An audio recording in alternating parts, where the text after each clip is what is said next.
知大家知唔知道咧？石澳以前係有個石礦場嘅，咁石澳一直以嚟咧都俾人一個印象咧，就係一個休閒啊、假期啊、去沙灘玩啊、夏天嘅感覺嘅。咁喺一個咁嘅地方附近啦，近住鶴咀嘅位置咧，其實以前曾經係有一個石礦場嘅。咁石礦場當然有一種工業嘅感覺啦，同度假休閒嘅感覺咧就相反嘅。咁我哋今日咧就去睇下呢個石礦場嘅歷史啦，同埋睇下佢而家嘅狀態啦。我哋不如咧透過航空圖咧去了解下呢個石澳石礦場嘅歷史啦。嗱，呢個係1963年嘅航空圖啦。呢一個位置咧就係而家石礦場嘅位置啦。但係你見到，當時候咧其實都仲未有個石礦場嘅。但係你細心啲去睇咧，你會見到咧好似都有好多呢啲石頭嘅痕跡喺度啦。可能就係咁樣咧，有人睇中咗，呢個位置可能都係一個出產石礦嘅好地方啦。咁之後咧就有人喺度開闢一個石礦場啦。石礦場最終喺1964年啟用嘅。好啦，咁呢個咧係1972年嘅航空圖啦。咁你可以見到啦，呢個石礦場咧已經有一定嘅規模啦。咁樣係啦，同時間我哋可以留意下附近嘅道路啦。嗱，呢段石澳道咧係仲未被拉直嘅，然之後咧石澳道咧仲喺鶴咀個位咧有一個發夾彎嘅。咁呢個情況都維持咗好一段時間，去到90年代後期咧，呢個發夾彎先消失㗎。如是者去到1990年代啦，你可以見到啦，呢個石礦場咧就進一步咁樣咧去擴展咗佢規模嘅，比1972年嘅時候咧係更加大嘅。咁當時候呢個石礦場嘅出入口咧並唔喺而家嘅位置嘅，而係喺山上面少少嘅位置嘅。嗱，咁入邊嘅道路網絡就係咁樣一路落翻去石礦場下邊嘅部分啦。係啦，咁呢個就係大概一個石礦場嘅模樣啦。好啦，去到1995年，咁呢一年有咩特別呢？咁喺1994年到1996年期間呢，其實石礦場嘅有一個部分呢，係做一個西隧沉管嘅興建嘅部分嘅。你可以見到呢，就係喺石礦場呢一個位置啦，你可以見到佢哋係起緊啲沉管嘅，即係西隧嘅入邊嗰條管道嘅。咁佢哋就喺石澳呢度起啦。同時間呢，你睇 details 咧，你會見到咧呢度呢有兩個嘅水閘喺度嘅，就係方便咧去即係製作呢一個沉管啦。咁咧可能就可以做一啲 testing 添啦，去將呢個即係位置咧係注滿水嘅嚇，咁啊做一啲 testing 啊或者係運輸啦，咁各種各樣啦。咁呢度係裝咗個水閘啦嚇。另外咧，其實呢個石礦場咧早應該係1992年咧應該結束營運㗎啦，根據啲協議。但係咧佢又同政府一路續期啦，結果咧係續到2009年咧先結束營運嘅。咁所以我哋喺1995年咧仲見到呢個石礦場營運當中啦。同時間我哋睇上少少啦，喺石澳道以北嘅呢一個位置咧，其實咧都曾經開採過石礦嘅。其實我哋喺1990年嘅時候咧，我哋睇航空圖咧係並冇睇到呢一個位咧係有開採石礦嘅。咁所以呢個咧應該係90年代中期咧先喺上邊嗰度開採石礦。95年嘅航空圖咧，我哋見到啦，呢一個石礦場係分為北面嘅部分啦，同南邊嘅部分啦。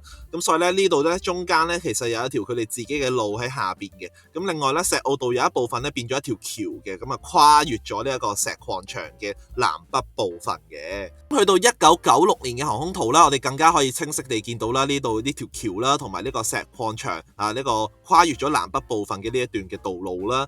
咁另外咧，我哋可以睇翻下邊啦，起沉管嘅位置咧，咁啊更加證明到咧呢一個位咧係有個水閘喺度啦，因為你可以見到咧入邊咧係注滿咗一啲嘅水喺度嘅，右邊嘅呢個位置，咁左邊呢度就冇注滿水啦。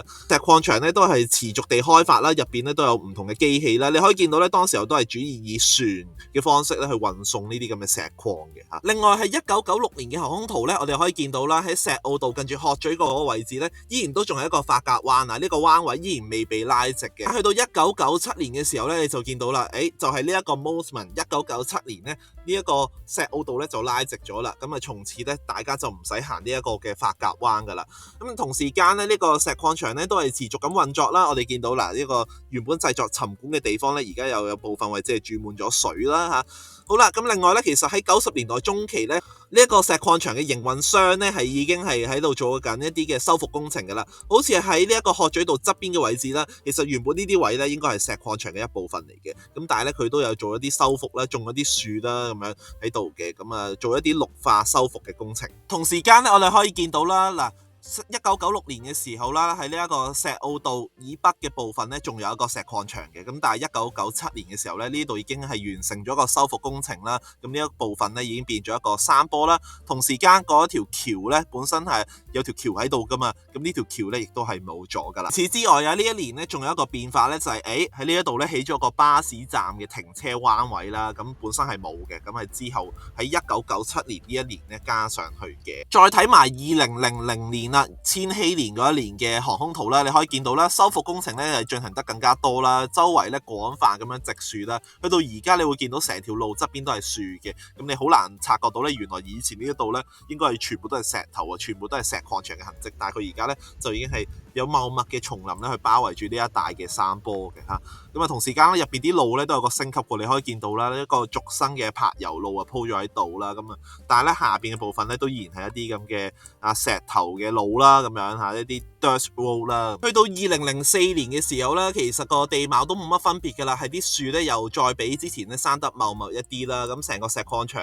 嗰個樣咧，其實同之前就分別唔算太大啊。到2009年嘅時候咧，個外貌亦都係唔算太大分別嘅，只不過咧係個石礦場嘅部分咧係減咗啲嘅，同埋咧嗰個啲樹木又係更加生得更加茂密啦咁樣。咁啊，同時間咧，我哋可以留意到嘅咧，就係呢個石礦場應該係準備進入佢最後階段嘅啦。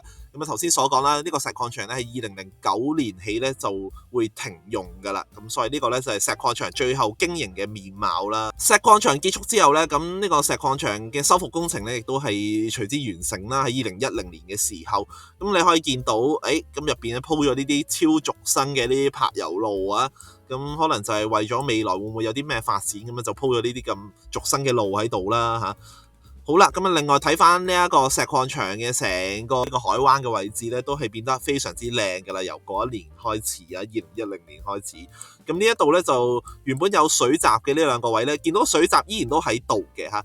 咁但係咧入邊就注滿晒水啦，咁樣喺度。不過去到2014至19年嘅時候咧，呢一個石澳石礦場咧就用作起呢一個東鐵線過海段嘅嗰啲沉管嘅位置啊，因為呢度本身有兩個水閘喺度啦，好適合咧去起一啲沉管啊咁樣，咁所以咧你見到啦，呢度咧有唔同嘅沉管喺度嘅，有啲轉彎嘅沉管啦，有啲直行嘅沉管啦，都喺呢度興建啦。咁啊同時間啦，呢一個位置咧有一啲嘅地盤嘅 office 啦，地盤嘅機器喺度啦，運用咗呢一度咧有一片比較大型少少平坦嘅土地啊。係啦，咁隨住呢一個嘅沉管工程咧，2019年完成咗之後咧，呢度咧又回復翻平靜啦，又注滿翻水㗎啦。去到2025年，我哋仲可以有咩方法去睇到以前石礦場嘅痕跡呢？咁首先咧喺鶴咀道嗰邊啦，嗰一排嘅山坡咧，其實全部都係因應個石礦場嘅修復工程而誕生嘅。咁另外啦喺石澳道啦，嗰度嘅左右兩邊嘅山坡，亦都係因為石礦場嘅修復工程而誕生嘅啫。以前呢度咧兩邊都係一個石礦場嘅添，仲有呢一個車輛嘅出入口位咧，都依然有保留喺度嘅。咁呢個車輛出入口位咧喺90年代尾就開始用到2009年嘅，咁啊俾啲石礦場嘅車輛出入啦。咁之後喺沉管嘅時候咧，有啲工程車輛出入咧都係用呢一個出入口位啦。另外仲要咧睇埋呢個巴士站，巴士站嘅站名咧仲係石礦場。縱使呢個石礦場已經係停運咗16年噶啦，但巴士站名依舊啦，同埋呢個巴士站嘅停車灣都係因為當時石礦場嘅修復工程而誕生嘅。咁所以咧，其實呢段路啊，好多嘢都關於呢個石礦場事嘅。好啦，咁啊展望翻未來啦，呢個石礦場呢，咁有咩未來嘅發展呢？喺2022至2023年嘅時候呢，咁啊曾經提出過呢，好冇將呢一個石礦場呢去起一個水上活動中心啦。不過暫時呢都未見到相關嘅進一步發展啦，未有一個時間表嘅。咁就即管睇下佢未來有咩發展啦。但係而家睇落呢個石礦場呢，都係一個比較宏偉啦、比較心曠神怡嘅一個海灣嘅位置啦。咁今集去到呢度係咁先啦，我哋下次再見啦，拜拜。